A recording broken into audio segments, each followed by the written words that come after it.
Previously on Everything Wrong with Justice League. They have like a rhythm that I haven't quite been able to... Like brunch. Like, what is brunch? You wait in line for an hour for essentially lunch. Shut the fuck up. You've waited too long for the unity. Shut the fuck up. But you will feed.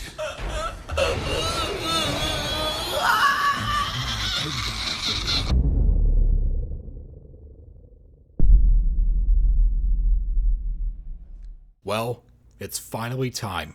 After a whole hour of meeting characters we don't care about, meeting the villain we can't help but laugh at, and seeing just how incompetent all of these reshoots are, finally we can get into the Justice League action. But before that, we go back to Silas, who finds his apartment in disarray. Whatever Victor was looking for in that closet, I can't tell you. But Silas gets taken away by a parademon, and we move on to a scene where we meet Jim Gordon, played by J.K. frickin' Simmons. But don't get too excited, he's in this movie for about like 3 minutes. Oh, but I'm sure he has more time in the Snyder Cut, I hear you say. Well, I hate to disappoint you, but his role is pretty minimal in that one too. Man, what a waste of talent right there. Hey Gordon, what's with all those papers in your right hand? Oh, papers! I don't have any papers! See, nothing in my hand. The only thing I want to hold on to are pictures of SpiderMan. Attacked by a flying vampire. Suspect was a giant bat with huge fangs. One of them was a little kid. A giant bat with huge fangs. One of them was a little kid. Yeah, that is definitely not what he said in that shot. This is probably what he said. Looked like a giant bat with huge fangs. On a possibly related note. A giant bat with huge fangs. On a possibly related note. There's a lot of horrific ADR in this movie, but I'll give them credit. This one isn't so obvious, at least at first glance. One of them was a little kid. Scared. Won't say a word, but drew this. Looks like... I know what it looks like. Come on, you think he fights criminals for 20 years here and then he goes to Metropolis and kidnaps 8 people? Well, of course they would assume it's Batman who's doing all this stuff. I mean, it's right there in the sketch pad. What's there to question? Well, aside from the obvious fact that that is not Batman. That does not even look remotely close to the Dark Knight you think is responsible for all the kidnappings. Now, this sketch, on the other hand, actually resembles that of Batman. So in that shot's context, it makes sense why they would think it's him. Not so much with this one. I would think that is one of Batman's villains, the Firefly, more than anyone else if I didn't know what parademons are. And yeah, if it wasn't obvious enough, the redrawing of the supposed vampire is a reshoot. And it's laughable how much they have to hide the backgrounds by putting the camera right up to the drawing so that it wouldn't be obvious that they're just standing inside an empty room. I'll talk to him tonight. World's gone crazy, Jim. Maybe he did too. Not just him, but pretty much all of us who have to watch this crap. So Bruce, Barry, and Diana finally meet up for the first time, and oh, nice. Real fucking classy of you, Whedon. That ass shot was totally necessary for this scene. But you know what? Why should I be mad at the guy for that? I mean, it's not like he did this exact same shot with another superheroine in another superhero movie that Joss Whedon made a couple of years ago.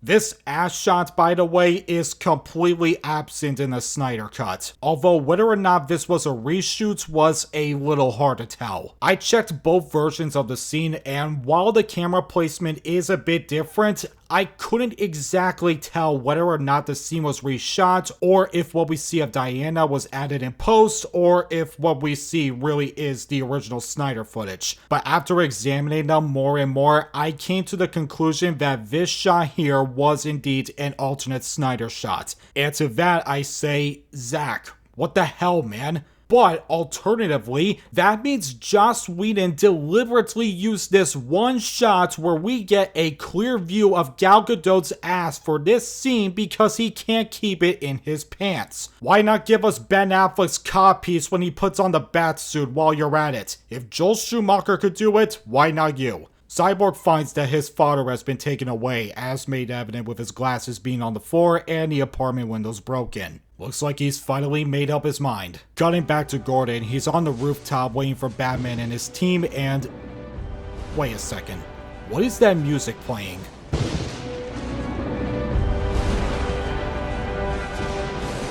That's the theme of Tim Burton's Batman. What the hell is that doing here with Ben Affleck's version? It's not even a cover of the theme, it's the exact one ripped from the original '89 film. How did they even manage to pull that off?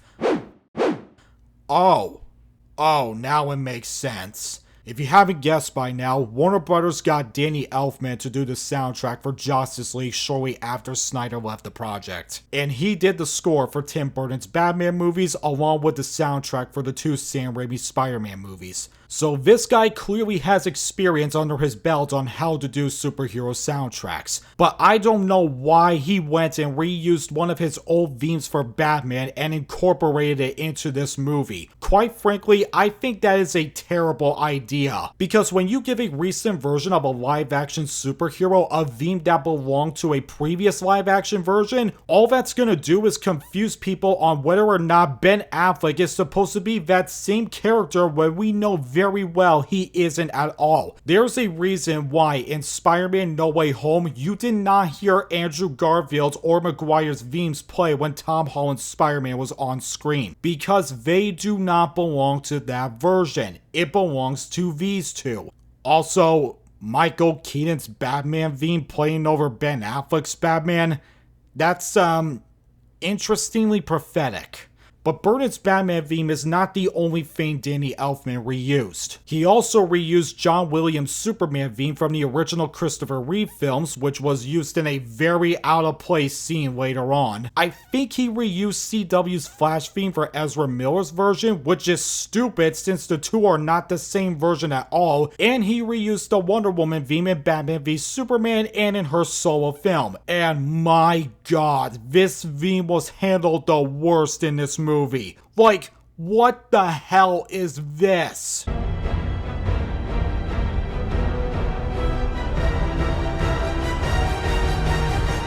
I know this version has its fans, but I am absolutely not one of them. Overall, Danny Elfman's soundtrack for this movie is dull and forgettable. Not one single track stands out from the rest. This is easily his worst work that he has done in a while. Now, while Junkie XL did make the soundtrack for Zack Snyder's Justice League, which replaces pretty much all of the original music, it's important to know that Junkie XL started making the score after the Snyder Cut was greenlit. So we don't really know what Zack had in mind originally back in 2017, or if what we hear in the Snyder Cut was what we were supposed to get. But I think it's safe to say that Junkie XL's Justice League soundtrack is, you know, slightly better and more memorable than Elfman's soundtrack.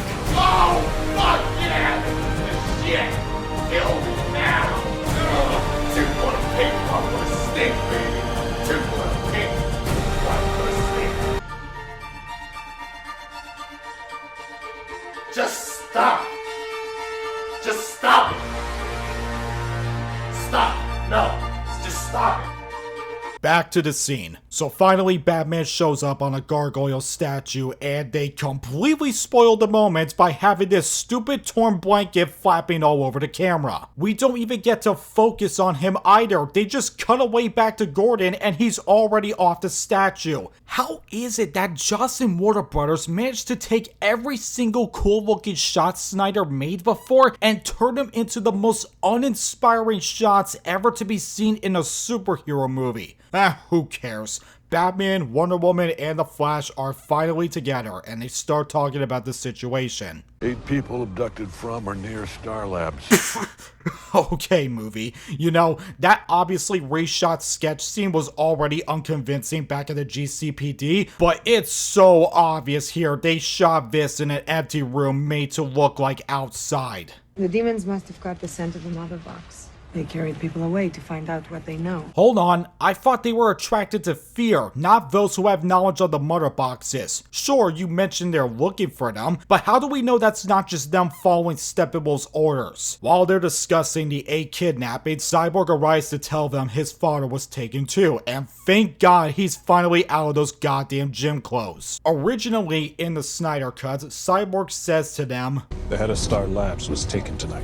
However, in Josstice League, it was changed to, The head of Star Labs was taken as well.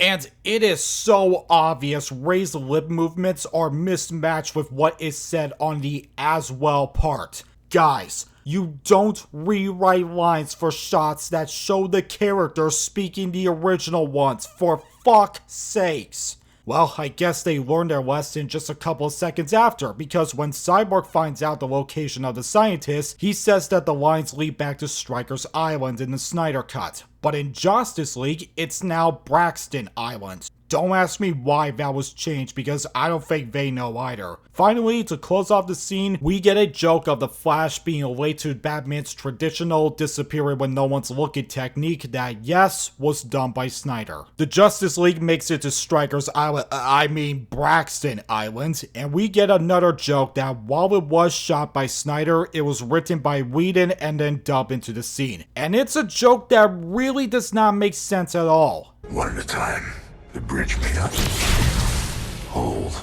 How is that a joke? Flash did exactly what Batman said. He took it one at a time, so there's no reason for Batman to be taken aback by Flash's sudden action to the order. It probably would have been better if Batman said this. Watch where you walk. The bridge made us. Yeah, it means the same thing, but now it's in the context of if even one person isn't careful, the bridge might give away. And therefore, Batman's reaction to the Flash zipping right past the gap and landing on it with ease makes more sense. Oddly enough, Snyder's version of the joke made more sense too. Listen to what Diana says when Flash asks about their plan. Is there a plan? Don't engage alone. We do this together.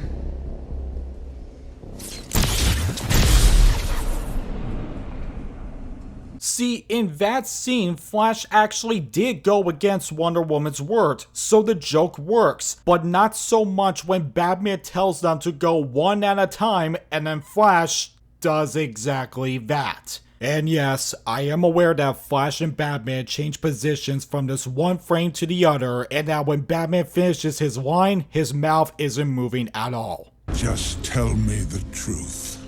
Please just let us go. I have a family. Wrong answer. Oh wow, not even 1 second into the nest and already Steppenwolf killed a hostage. Off to a really good start, Justice League. Although, when we cut back to Steppenwolf interrogating the janitor, that dead woman is now gone in this shot. Gee, it's almost as if she wasn't there to begin with. You've been near the mother box. Her scent is on you.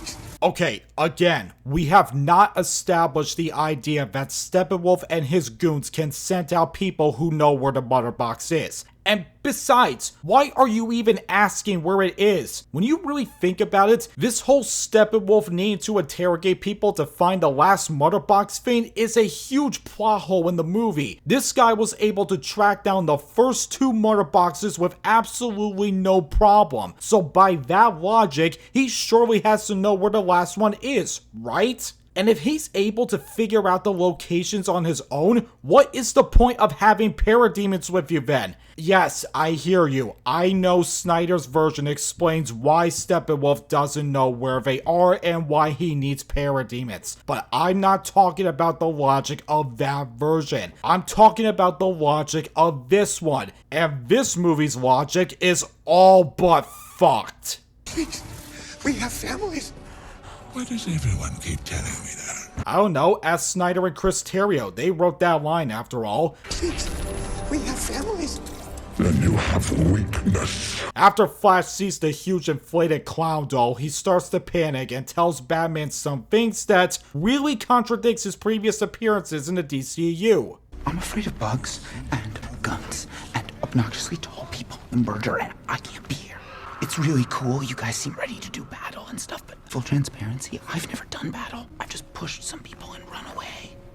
Are you freaking serious, Flash? Has Batman not even given you a briefing about who you're going up against? And why is Batman going along with it? Why hasn't he called out on Flash's bullshit yet?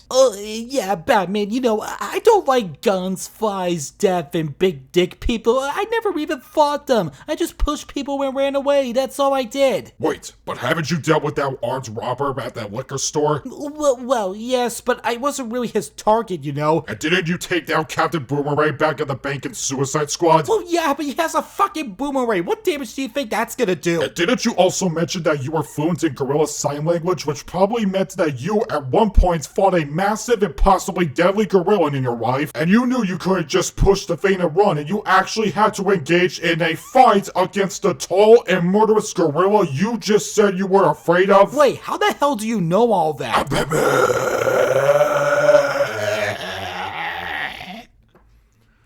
Just a little suggestion, you know. While we're on the subject of Flash pussying out, this, much like Steppenwolf suddenly forgetting where the last mother box is a plot hole. Here's Flash being scared out of his mind right now. His lightning strikes went from blue to yellow in his pants, and yet none of the parademons inside can smell his fear and know where he is? You guys made it clear that anyone who shows any signs of fear is a clear target to the parademons. So why is it now that they're completely ignoring the Flash? There is an argument to be made regarding why they can't smell Flash at the moment. The one I hear the most is that while the Flash is definitely afraid of what he has seen, the fear that's coming out of all the scientists in the room are greatly masking his fear, and that's why the parademons don't know he's inside the building. Then there's the other argument that they're more focused on the mother boxes and those who have been near one, and Flash has obviously never even so much as seen a mother box in his life. I, however, have a much more simple and easier answer as to why such a plot hole exists in this movie. Joss can't even follow his own bullshit writing. If it wasn't obvious enough, the whole parademons being attracted to Fear Fiend is exclusive to Josstice League. The Snyder Cut has them completely focused on the scent of mother boxes, hence why they go back and forth on the matter. After Flash explains his bullshit to Batman, he tells Flash to save at least one person and that he'll know when he'll be ready. Okay, I guess this is his arc, I suppose. If we're not gonna do anything with him and his dad, I guess this is the best they could do. Whoa, wait a minute. What direction did he just throw that janitor to? If he's throwing him to that side of the room, then there should be windows behind Steppenwolf. But we don't see any of that. We see a bunch of staircases, which, if he was facing away from them, then the janitor would be thrown to the opposite direction. So what's the deal with that? Well, if we compare the scene with the two versions side by side, we will find out that the shot was flipped in Justice League. And somehow this error did not get brought up in the editing room. I am so over this. Where is my mother box? My God, you sound like a child who lost his mother at a supermarket. Mother is calling.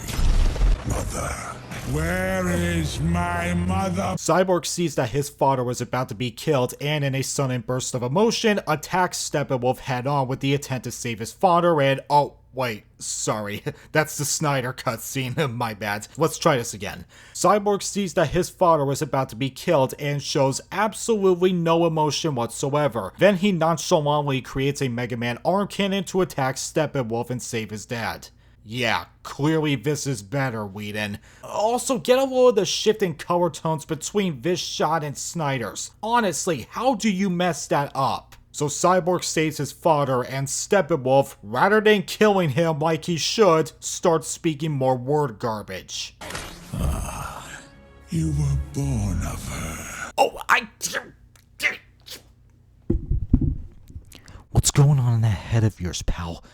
Do you, wanna fuck your mother or something? A creature of chaos. Not how I see it. Oh, okay, I guess we're done with that arc. Quite amazing how quickly he was able to jump from I'm a monster to I'm not a monster in just a span of an hour. It's just unbelievable that they cut out so much of his story in this thing.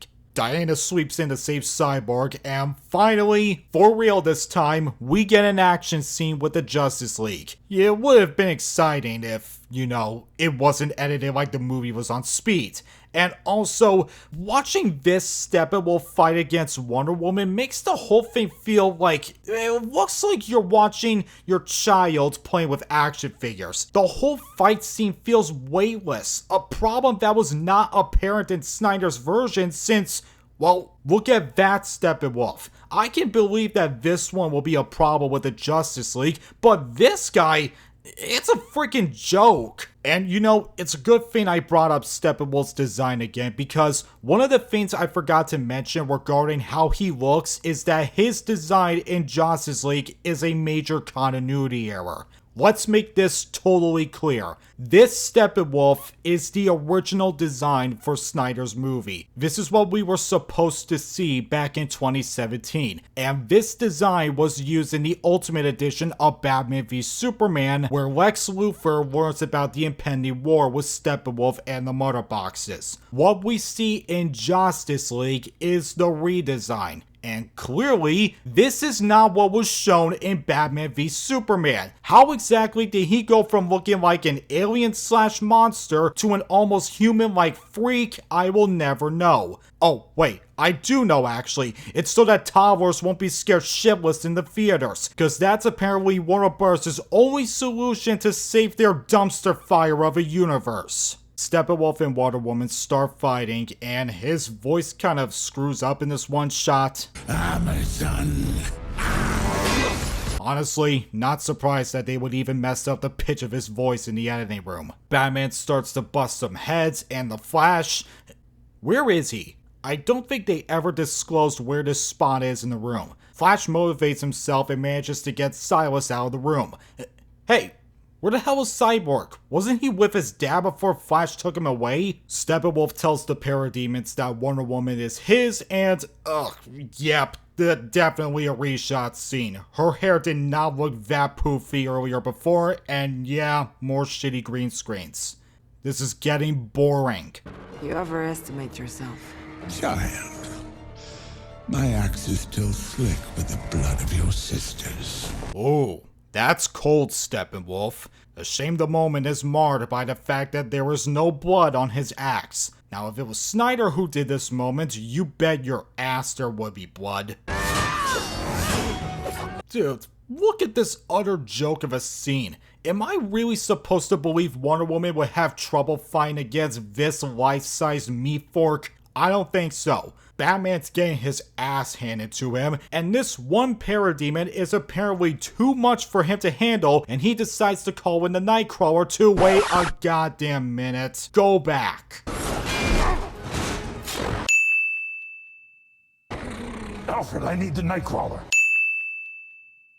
This is another spliced moment. Here's the scene that shows exactly where he went. Somebody tell these people that walls don't magically bend themselves like that. But yeah, Batman gets clobbered by one parademon, and that's apparently too much for him to handle, and he calls in the Nightcrawler. My god, Batman, you are useless in this movie. So they call in the Nightcrawler, Batman continues getting his ass kicked, Flash saves all the people, and Cyborg, who's now magically there, talks to his father for a bit. Now, obviously this is way different from how Flash and Cyborg got the people out in Snyder's version. When they get out of the building, a bunch of debris falls down and the Flash pushes them all out of the way before they hit the civilians, -1 that Cyborg deals with. This is a scene that was fully finished but was removed from the theatrical cut because Joss Whedon said, and I quote, he didn't think audiences would understand what's happening.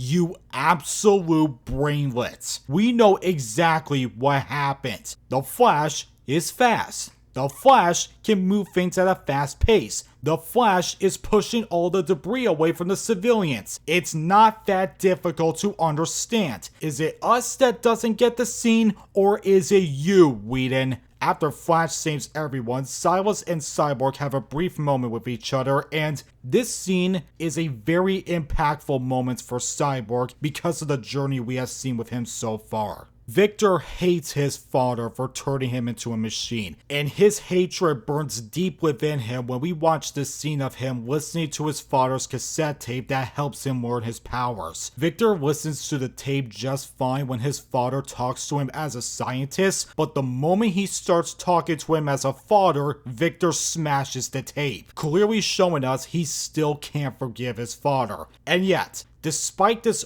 utter hatred towards him, when Silas is about to be killed by Steppenwolf, Victor freaks out and goes to save him. And this is their exchange with each other when they eventually get him out of the area.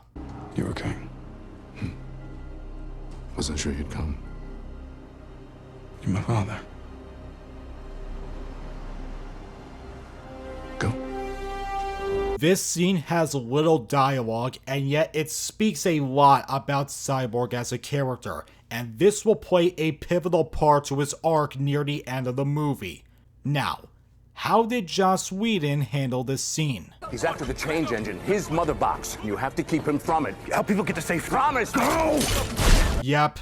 It's nothing but exposition. No heart-to-heart moment with his father, no actual development for Cyborg, we don't get diddly dick. And we won't see any of this sort happen because this is the last time we see Silas in this movie up until the very end, where Victor's all of a sudden now on good terms with his father. Nice. Seriously, how nice is that? You know what would have been nicer though? If we saw his goddamn story like we were supposed to. Batman finally takes down the stupid parademon and gets into his Nightcrawler to assist Wonder Woman.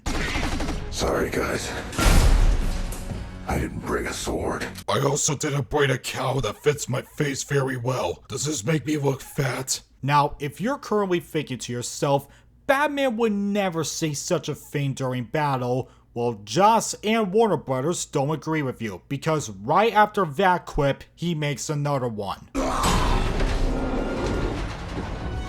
Jesus. He is tall. Yeah, cause clearly you haven't fought any other tall enemies before this movie. Now can you stop making me bring up Doomsday constantly? This is like the third time I had to put a clip of him in this damn review. Now here's a change in this scene that's very interesting. Wonder Woman's sword falls down and she jumps to try and catch it, and there's a parademon right behind her tail. Flash makes it back just in time to do a cool little slow-mo sequence, and he pokes her sword just enough for it to be pushed back to her hands. After that, she kills the parademon mid-air. Snyder's version is largely the same as the Justice League version, but the parademon is not there. So when Flash taps on her sword, she simply lands on the ground. Zack Snyder made it clear that he was not going to use any shots that Joss Whedon filmed for his cut of the movie. So this shot where we see Wonder Woman slice the parademon mid-air most likely was a Joss Whedon shot. So Snyder never had a parademon chasing down Wonder Woman to begin with. This is probably the first time where a redone scene by Whedon actually adds more to Snyder's original footage. And it will most likely be the last.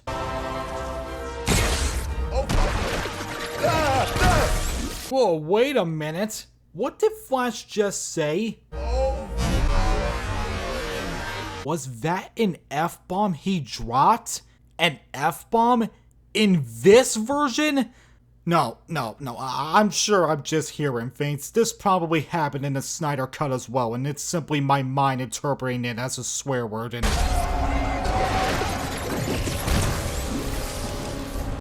What?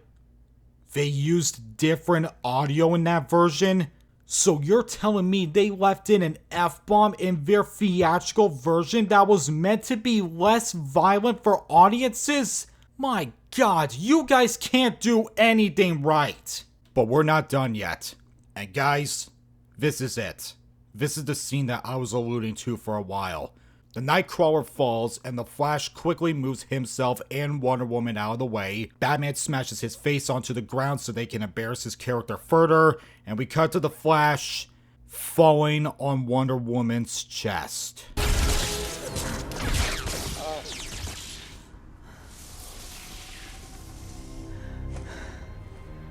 I'm sure you all are currently thinking to yourself, what the absolute fuck was Joss Whedon thinking here? But let's ignore the fact that this is a poorly done comedic scene. Let's ignore how badly shot this reshoot is. Let's ignore the fact that Joss once again ripped off another one of his scenes from Age of Ultron. Seriously, dude, how creatively bankrupt are you? What I am about to tell you regarding this scene is going to both shock you and anger you. When Flash falls on Wonder Woman, that is not Gal Gadot on the ground. That is a stunt double they had to use because Gal Gadot refused to do the scene. But that was not all that happened. Behind the scenes, it was something much more despicable. How do you think Joss Whedon responded to this protest by Gal Gadot when they were filming the scene? Did he decide to axe it altogether? Clearly not, since it still made it into the movie. Did he convince Gal to be in it somehow? Not that either, since the stunt double isn't showing her face to hide the fact that it's not Gal in that shot. Was he at least respectful to Gal's wishes? Big no. Joss Whedon, the huge piece of shit he was and is, reportedly locked Gal Gadot in a room and threatened to destroy her career if she didn't film the scene. I am not joking. That was how he handled the situation. Like a goddamn child he always has been. It's no secret to anyone that Joss Whedon was a nightmare to work with during the filming of Justice League, and nobody was as vocal about it than, of course, Ray Fisher. The short story is, Joss Whedon made the working environment completely toxic for everyone involved. He acted in a very unsporting behavior, was abusive, unprofessional, he treated his cast like shit, none of the people working on the movie were having fun at any point when he was around, and to top it off, reportedly, Joss even had the audacity to talk shit about Zack Snyder's version of the Justice League when he was working on it. This fucking asshole. You have absolutely no room to talk when you have intentionally ruined Cyborg's character by cutting out all of his backstory and then completely botched perfectly fine scenes that Zack Snyder made in favor of shitting out scenes like this into theaters. Joss Whedon, you know what? I'll just bring back Filthy Frank for this bit, because he sums up my feelings about you quite nicely. You're a douchebag. You're a douchebag. You're a douchebag. You're a douchebag. After that sorry excuse of a scene, we get an edited sequence that I am convinced was done by someone with ADHD. You have the blood of the old gods in you.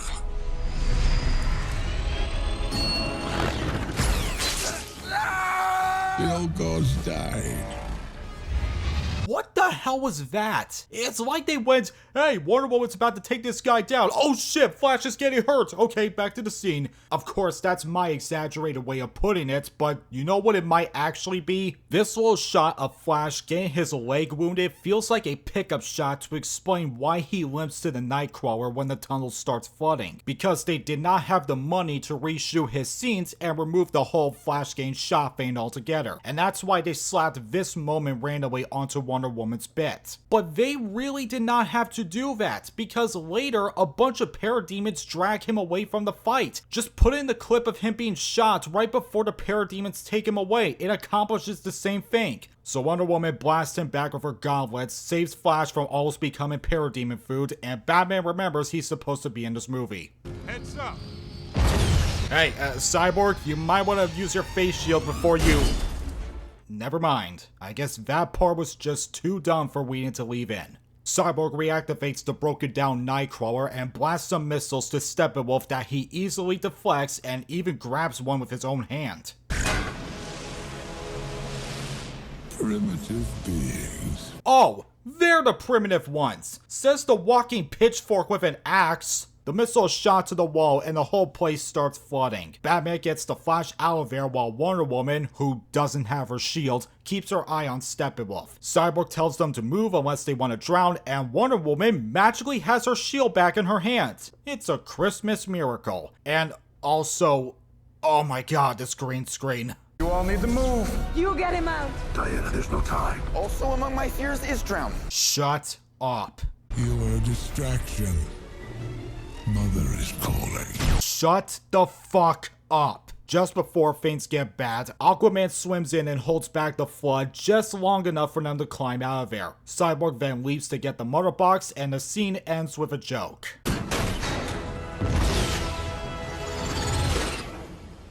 Did he just bail? I'm frankly too tired to care, Barry. Now please, be quiet. Just like a bat. I dig it. Maybe temporary. I know what you are thinking again.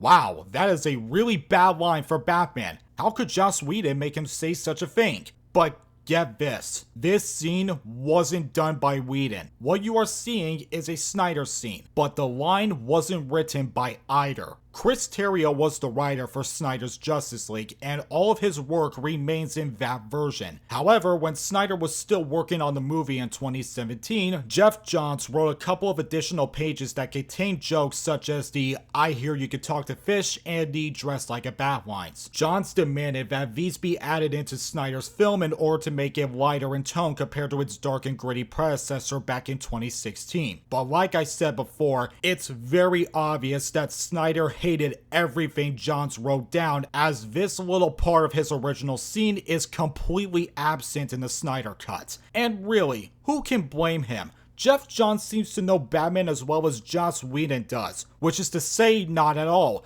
I mean, why the hell would you make Batman say a line like this? So, made you change your mind? Yeah, Fish Boy, what changed your mind? Not alluding to anything, I'm just really lonely, that's all. All he needs now is the last box of men. She doesn't already have it. He doesn't have it. Where the hell did you get that? I think we missed a scene, guys, because we did not at all learn where that thing was and how Cyborg was able to find it. His father definitely didn't tell him, so what gives? Well, I guess we'll find out later on. In the next part. Yeah, sorry, but this section had way more going on than I originally intended, so I'll leave it here and look at the rest another time. Thank you guys for watching, and I'll see you all in part 5. You don't want to be like this. This is disgusting. This is awful in every way. If I could kill it, I would. But I legally can't. But I've considered it. This right here is my favorite thing ever. In the history of forever. I think about this every day. I think about this all night long. I stay awake, not sleeping, because I'm thinking about this.